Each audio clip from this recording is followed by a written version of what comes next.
Hej basketvenner, jeg er Niklas. Og jeg er Oliver. Og vi er Basket Guys. I dag vil vi vise jer en god måde at skyde på. Og når man skyder langt fra, så er det bedst at hoppe for at få mere kraft på skuddet. Ja. Det viser vi.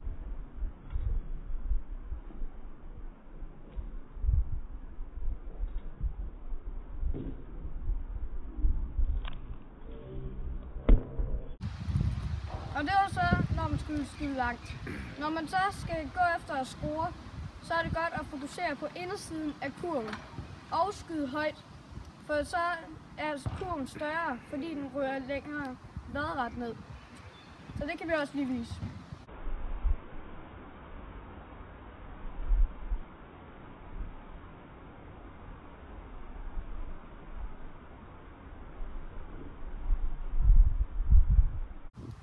Det I lige så der, det er noget man kalder en swish. Det er når bolden kun rører nettet og ikke andet. Det er meget nemmere at gøre, hvis man skyder højt op. Og det sker i kampe, at man nogle gange kommer ud for og skal stå noget småt. Derfor er det nemmere at sigte efter, eller skyde på pladen, i stedet for bare at skyde direkte. Det vil vi vise jer nu.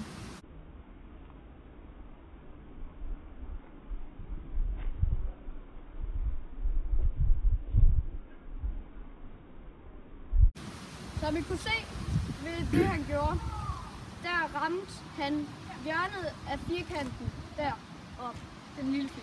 Ja. Og hvis man rammer der, imens man skyder skråt, så rammer man næsten altid. Det gør man faktisk også, hvis man bare rammer fra den side, man skyder fra af firkanten. Så vi kan lige vise et lille klip, hvor I ser det lidt bedre.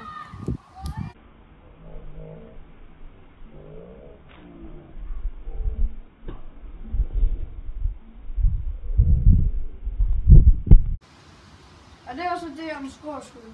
I kampen kan man komme ud for at blive fejlet og skal skyde straffen. Derfor er det vigtigt, at man ikke overtræder, ellers bliver der dømt overtrådt.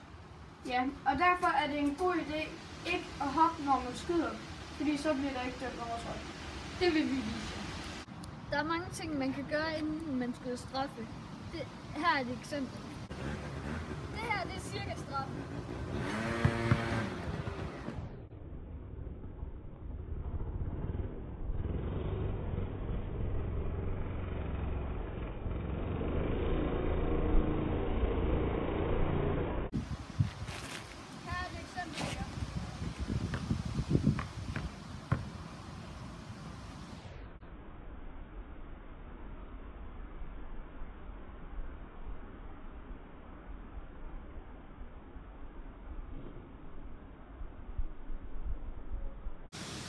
Her til sidst i videoen vil vi lige lave en reklame for William Loft. Det er mig. Han har også så gå ind og se hans video.